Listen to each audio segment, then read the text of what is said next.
Good morning friends, আমি মো। আজ নতুন এক দিনে নতুন এক ব্লগে তোমাদের সবাইকে জানাই স্বাগত। আশা করি তোমরা সকলে ভালো আছো। দুষ্টু আজ সকাল থেকে রেডি হয়ে গেছে মামা বাড়ি যাবে বলে। দুষ্টুকে ছাড়তে দুষ্টুর দাদু ভাই, ঠাম্মি, বুড়িমা সবাই দাঁড়িয়ে আছে। সবাই মুখ শুকনো করে ফেলেছে, কারণ দুষ্টু এখন চলে যাচ্ছে।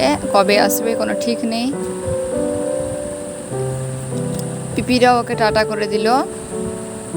এরপর আমাদের গাড়ি ছেড়ে দিয়েছে, সবাই দাঁড়িয়ে আছে মুখ শুকনো করে।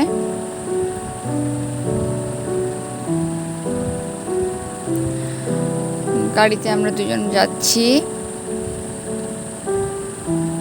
আমার শ্বশুর বাড়ি থেকে বাপের বাড়ি যাওয়ার রাস্তাটা আমার খুব ভালো লাগে।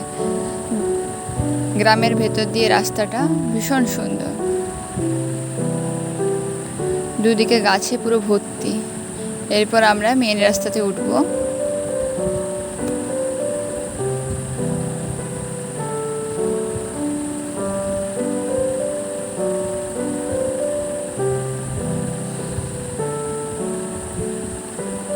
আমরা সামনে মেন রাস্তাতে উঠে গেছি। এটাই হলো দীঘা মেদিনীপুর মেন রোড।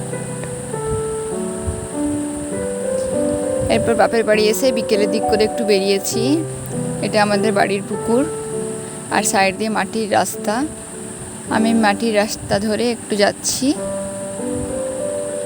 আমি যাচ্ছি আমার পিসিমণির বাড়িতে। এই মন্দিরের পেছনেই আমার পিসিমণির বাড়ি। এটা মদনমোহনজির মন্দির, এটা আমাদের পাড়ারও মন্দির। আমার বাড়ির সামনেটায় ফুল গাছগুলো হয়েছে, আমার দেখে খুব ভালো লাগলো, তাই ভিডিওটা করলাম।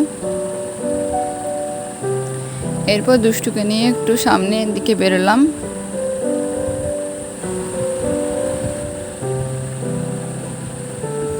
তারপর আমার মাও চলে এসছে, মায়ের করে দুষ্টুকে দিয়ে দিয়েছি। আর দুষ্টু মাকে গরু ছাগলের রাস্তায় যা দেখতে পাচ্ছে সব দেখাচ্ছে আর ভয় দেখাচ্ছে। রাস্তার ধারে একটা জায়গায় দুষ্টুকে ওড়না পেতে বসিয়েছি। ঘাসগুলো এতটাই মোটা, পুরো মনে হচ্ছিল যেন গালিচার উপরে দুষ্টুকে বসিয়েছি। দুষ্টু বেশ মজা পাচ্ছিল। আর এত বাতাস এই জায়গাটাতে, এমনিতে তো খুব একটা বাতাস নেই, কিন্তু এই রাস্তার সাইডে খুব বাতাস দিচ্ছিল। দুষ্টুর চুলগুলো দেখে তা বোঝাই যাচ্ছে। বসতে বেশ আরামই লাগছিল।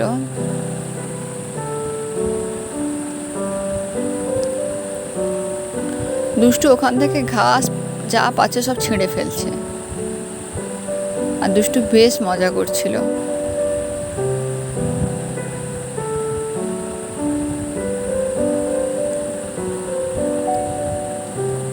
দুষ্টু আবার মাকে ভয় দেখাচ্ছে।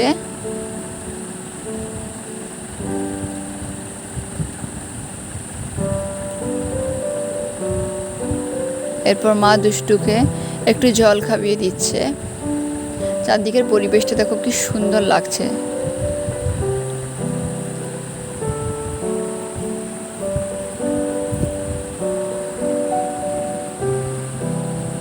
দুষ্টু আনন্দের শেষে ওই ঘাসের উপরে শুয়েই পড়েছে।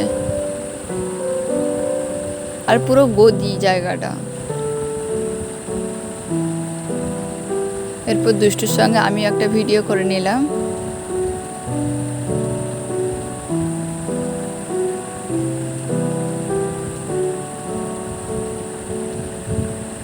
এরপর বাড়ি ফেরার সময় তোমাদেরকে একটু চারদিকটা দেখিয়ে দিচ্ছি।